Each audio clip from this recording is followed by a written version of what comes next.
ఎక్కడున్నావయ్యా ఎన్ని మెట్లెక్కినా కానరావేమయ్యా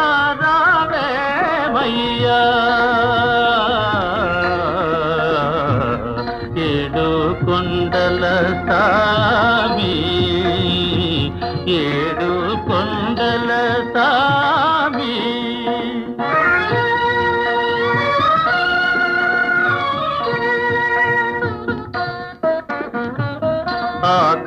ఆకాశమంటూ ఈ కొండ శిఖరముపై ఆకాశమంటూ